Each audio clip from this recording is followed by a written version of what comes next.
Shri Pushyami astrology 7093839812 పూజలు చేసి 5 రోజులలో శాశ్వత పరిష్కారం చూపబడును. టీవీ 24 భక్తి ఛానల్ ప్రేక్షకులకి నమస్కారం. మనకి ఈ కార్తీక మాసంలో అమావాస్య శేషపర్వంగా చెప్పుకున్నాం గతం. అయితే సోమవారం నాడు చాలా విశేషమైనటువంటి రోజు మనకి. ఎందువల్ల అంటే ఇందులో ఈ 30 రోజులు చేసినటువంటి విషయం ఏదైతే ఉన్నదో ఈ సారాంశం అంతా కూడా మనకి సోమవారం అంటే పోలీస్ వర్గము అంటాం. సోమవారం నాడు పోలీస్ వర్గం కాబట్టి ఈ పోలీస్ వర్గం రోజున మనకి ఈ విషయం తెలుస్తూ ఉంటుంది. కారణం ఏంటయ్యా అంటే 2వ తేదీ సోమవారం. అయితే ఇక్కడ ఈ పోలీస్ వర్గం అనేటువంటిది ఏమిటి కారణం? అసలు ఈ పోలి అనేటువంటి ఆవిడెవరు? ఇదేమిటి 30 రోజుల కథలోనూ ఎక్కడా కార్తీక మాస వ్రతంలో ఎక్కడా చెప్పబడలేదు. అటువంటిది మరి ఆఖరి రోజుని చెప్పడంలో గల విశేషం ఏమిటి అని అనుకుంటే చాలా ఔచిత్యం చెప్పారు. మనకి చాలా ఉన్నతమైనటువంటి లక్షణాలని మనకి చెప్పడం జరుగుతోంది. ఏమిటయ్యా అంటే స్వార్థము నిస్వార్థము, యథార్థమైనటువంటి భక్తి, ఆడంబర భక్తి, ఇలాంటివన్నీ కూడా భేషజము నిర్భేషజం ఇవన్నీ కూడా కనపడుతూ ఉంటాయి మనకి. అంటే ఈ కథ కనుక చెప్పుకుంటే మరి 30 రోజులు ఏది కదా అంటే పోలి అనేటువంటి ఇతిహాసంలో కథలో చెప్పింది కృష్ణా తీరానికి చెరువులో ఉన్నటువంటి ఒక కుగ్రామంలో ఒక ఉమ్మడి కుటుంబం ఉండేదిట. ఆ ఉమ్మడి కుటుంబం చాలా అన్యోన్యంగా జీవనం సాగిస్తున్నారు. అయితే ఒక చాకల దంపతులకి 5 అబ్బాయిలు పుట్టారు. ఈ 5 కూడా చాలా చక్కగా మంచి విద్యాబుద్ధులతోటి వాళ్ళ కార్యక్రమాలు వాళ్ళు చేస్తున్నారు. అయితే 4 పెళ్ళయింది. 5వ అబ్బాయి కూడా పెళ్ళయింది. పోలమ్మ అనేటువంటి పోలమ్మ అంటూ ఉంటారు. తర్వాత పోలి అని కూడా పిలుస్తూ ఉంటారు. ఈ పోలి అనేటువంటి ఆవిడతో పెళ్ళయింది.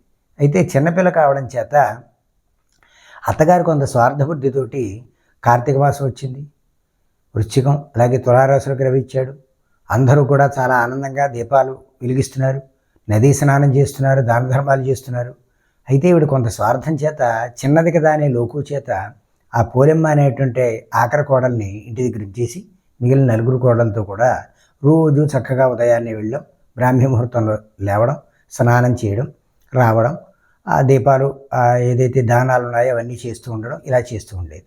అయితే ఆఖరి రోజున కూడా ఈ అమావాస్య రోజున కూడా ఆవిడ అలాగే చేసింది. అది కూడా కాదు, ఎంతైతే ఖాళీ లేనటువంటి సమయం ఉందో అంత విపరీతమైనటువంటి పనిని అప్పచెప్పి అన్ని పనులు ఆవిడకే అప్పచెప్పి మేము వచ్చేదాకా అవి చేస్తూ ఉండు అని. అంటే బ్రాహ్మీ ముహూర్తం దగ్గర నుంచి పూర్తిగా రోజంతా కూడా ఆ విధంగా పని చేస్తూనే ఉండాలి తప్ప ఆధ్యాత్మిక చింతనలో భగవంతుని ధ్యానం చేసేటువంటి అవకాశం లేని స్థితిలో ఆవిడకి పని చెప్పేసింది.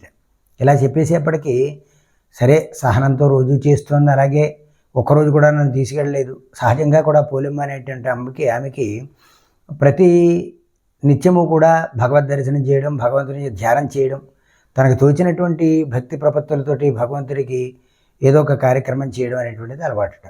అది మానసికంగాను అలాగే శారీరకంగా ఆవిడ చేస్తూ ఉండేది. ఇలా చేస్తూ ఉన్న సందర్భంలో ఆవిడ సహజంగా భక్తురాలు.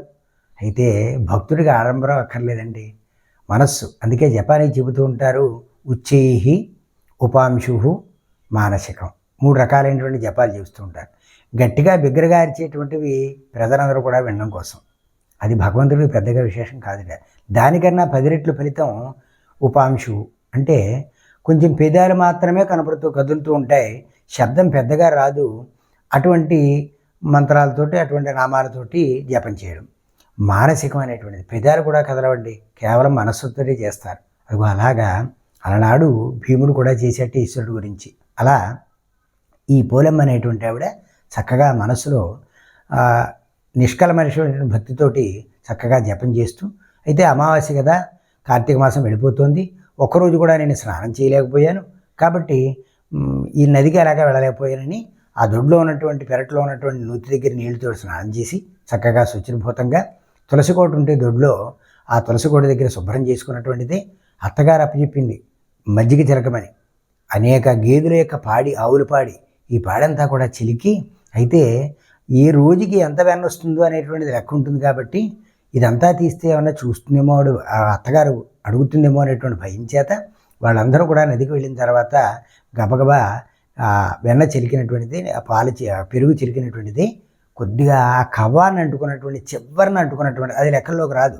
కాబట్టి చివరిని ఆ నెరదల్లో ఉన్నటువంటి కొద్దిగా వెన్నను తీసి నెయ్యిగా చేసి దొడ్లో ఉన్నటువంటి పత్తి చిత్తోటి కొంత ఒత్తిని చేసి తులసి కోట దగ్గర వెలిగించి, అమ్మ తులసిదేవి, నేను వెళ్ళలేకపోతున్నాను దామోదర, నన్ను అనుగ్రహించు, తులసీధాత్రి సమేత లక్ష్మీనారాయణ స్వామికి ధ్యానం చేసి శివకేశవులకు ధ్యానం చేసి నేను వెళ్ళలేకపోతున్నాను, నన్ను అనుగ్రహించు అని నిష్కల్మషమైనటువంటి భక్తితోటి ఏ విధమైన ఆడంబరము లేకుండా ఆర్భాటము లేకుండా అలా చక్కగా చేసింది. అయితే ఈలోగా తెల్లవారుతో ఆ అత్తగారు వచ్చేస్తుందేమో అనేటువంటి భయం చేత ఆ చాకల్లో బాణలో గుడ్డలు ఉడకబెట్టేవారు కదా, ఆ బట్టలు ఉడకబెట్టేటువంటి బాణ ఏదైతే ఖాళీగా ఉందో దాన్ని తీసుకొచ్చి అత్తగారు చూస్తే కేకలుడుతుందని దాన్ని మూతేసిందిట.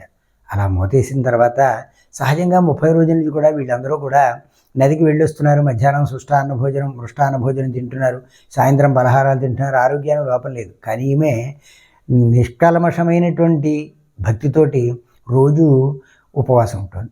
కొంత ఉపవాసం ఉండడం వల్ల ఆ నీరస స్థితి వల్ల ఆమెకు కళ్ళు తిరిగినటువంటిది ప్రాణాలు వదిలేసిందిట. వెంటనే ఆ భక్తికి మెచ్చినటువంటి విష్ణుదూతలు బయలుదేరి తినక వచ్చారట. యమదూతలు కూడా వచ్చారు. బయలుదేరి తినక విష్ణుదూతలు తీసుకువెడదామని పుష్పక విమానము అని తీసుకువెడదాం అనుకున్నారట. అందులో తీసుకెడుతుంటే